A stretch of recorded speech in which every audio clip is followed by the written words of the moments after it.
Là, sans réfléchir, si je vous dis c'est quoi votre objectif à la fin de ce mois en termes de business?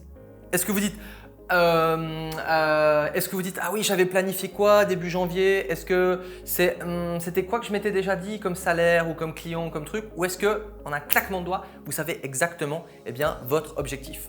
Dans cette vidéo, on va parler d'un concept clé, c'est celui de connaître votre score. C'est d'avoir un objectif et de connaître son score.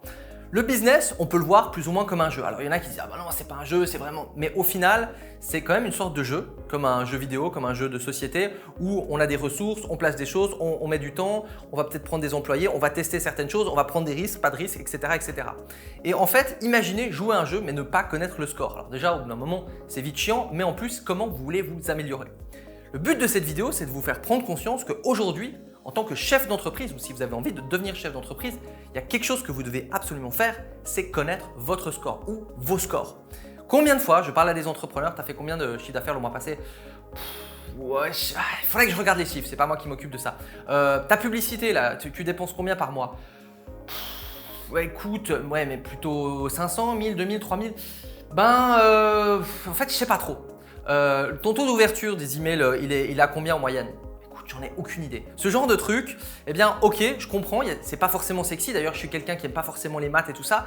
Mais j'ai compris que si on suivait, si on traquait en fait des chiffres, des résultats, des objectifs, on avait beaucoup plus de chances de les atteindre tout simplement parce qu'on allait mettre notre énergie dessus. Si on voit que ça descend, on va trouver des solutions, on va en être conscient. Alors que si on avance un petit peu comme ça et puis qu'on sait qu'il y a plus ou moins de l'argent qui rentre dans tous les sens, on est en mode amateur. Et donc, il y a une règle que je me suis mis il y a déjà un moment en arrière, c'est chaque début de mois, me dire quel est mon objectif, mon target, what is my target. En anglais, je trouve que ça sonne mieux, même si j'ai pas envie de commencer à faire du franglais, des trucs un peu comme ça, mais quel est mon objectif ce mois-là? Quel est mon objectif ce mois-là? Alors l'idée, c'est que généralement on fait un plan sur l'année avec les différentes choses, mais généralement quand le 1er janvier on fait un plan, c'est toujours difficile d'anticiper. Le mois de juin, en fait on pensait faire ça, puis en fait on a pris du retard ou de l'avance, etc., etc. Donc de toute façon, chaque début de mois, vous devez vous reposer, vous posez et vous dire ok, c'est quoi l'objectif de ce mois? Une fois que vous avez cet objectif, vous le notez, vous l'imprimez, vous le collez à différents endroits pour en être attentif. Parce qu'avoir un objectif, c'est bien. Mais la plupart des gens, ils ont un objectif et après, ils l'ont posé, ils ont fait l'exercice et ils l'oublient. C'est pas le but. Donc le but, c'est de focaliser là-dessus. Et ça peut être un objectif en termes de clients, en termes du nombre de tickets que vous allez traiter, au nombre de vidéos que vous allez sortir. Et on va dire qu'il y a deux objectifs. Par exemple, si votre objectif, c'est de faire 10 vidéos, vous pouvez les contrôler. Vous pouvez le faire 10 vidéos, vous pouvez contrôler cet objectif, faire 10 vidéos, 8 vidéos, 15 vidéos.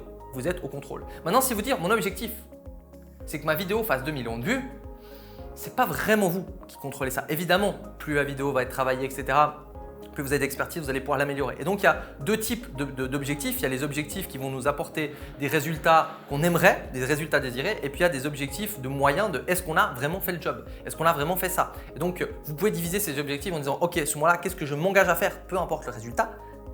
Et par rapport à ça, quel résultat j'aimerais obtenir? Ils sont relativement corrélés les deux. Et c'est vraiment important d'avoir ça. Et d'ailleurs, si vous voulez d'autres vidéos sur des astuces de productivité, des astuces de délégation aussi, si aujourd'hui vous êtes surchargé par rapport à votre business, des astuces de gestion de l'argent, des astuces de publicité, n'hésitez pas à vous abonner. Il y a tellement de sujets tellement importants pour des entrepreneurs et le fait de savoir ces chiffres, pour moi, c'est l'un des sujets vitaux.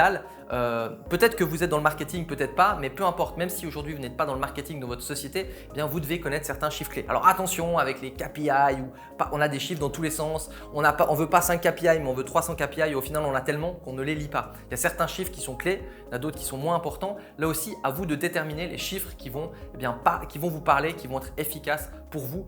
Et quand on parle chiffres, généralement, on parle souvent d'argent parce que une des mesures les plus entre guillemets efficaces de mesurer un score en termes de business, c'est combien on a gagné d'argent, revenus, chiffre d'affaires, à vous de voir. Et là, quand on parle d'argent, il y a souvent des peurs, des craintes, des hontes qui arrivent. Pourquoi? Parce qu'en fait, on a ce qu'on appelle une relation à l'argent. Quelle est votre relation à l'argent? Est-ce que vous avez une bonne relation à l'argent, une mauvaise relation à l'argent? Est-ce que ça vous crée des peurs, des hontes, des frustrations? Est-ce qu'aujourd'hui vous avez plutôt tendance à trop dépenser? Est-ce que vous êtes plutôt quelqu'un en mode écureuil? Est-ce qu'aujourd'hui ça vous pèse? Est-ce que ça vous travaille? Est-ce que vous avez l'impression d'avoir un plafond de verre? Il y a tellement de choses qui nous relient à l'argent. Il faut savoir aussi que nos parents ont énormément influencé notre manière de gérer l'argent, de percevoir l'argent, de créer de l'argent, de demander de l'argent, d'accepter de l'argent.